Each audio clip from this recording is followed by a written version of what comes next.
Shalom, shalom.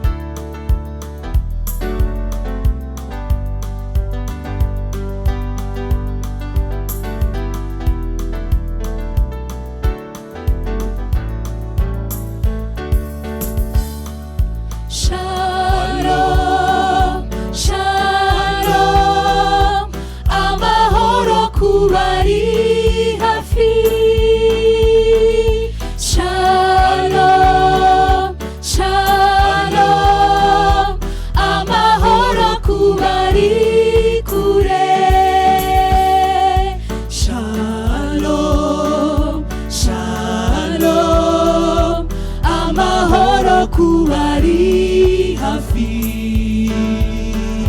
Shalom, shalom, amahoro kubari kure.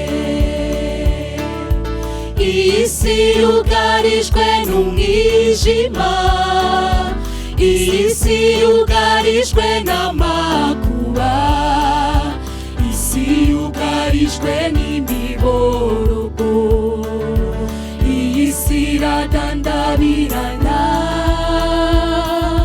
Twe turavuga inkuru z'amahoro, kubari hafi no kubari kure.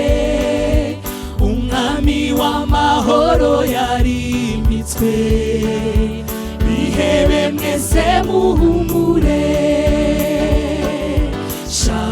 Shalom, shalom, amahoro kubari hafi. Shalom, shalom, amahoro kubari kure.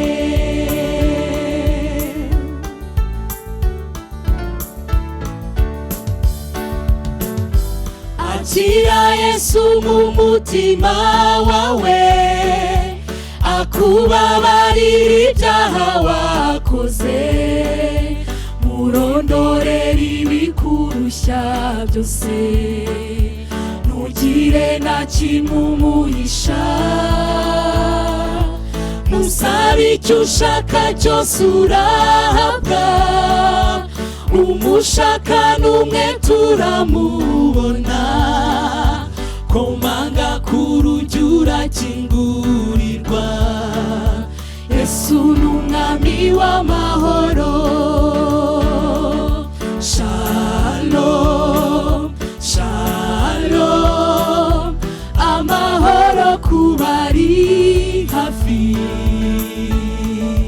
Shalom, shalom, amahoro kubari kure.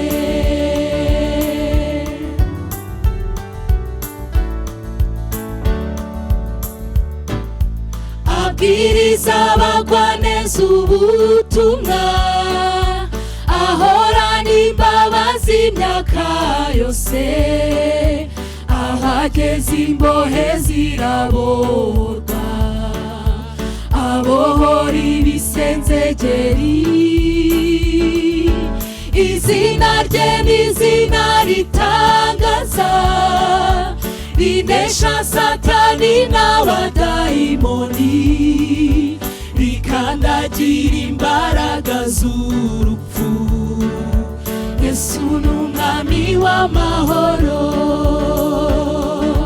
Shalom, shalom, amahoro kubari hafi. Shalom, shalom, amahoro kubari kure.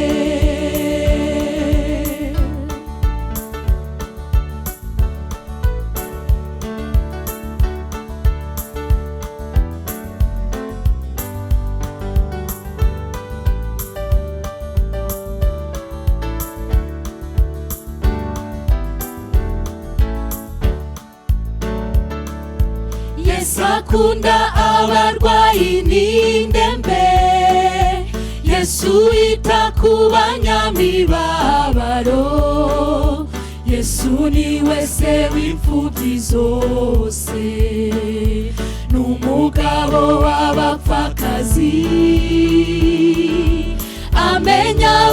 atagira kivurira n'abadafite shinge na rugero, atabara abashonji n'abakene. Yesu n'umwami w'amahoro.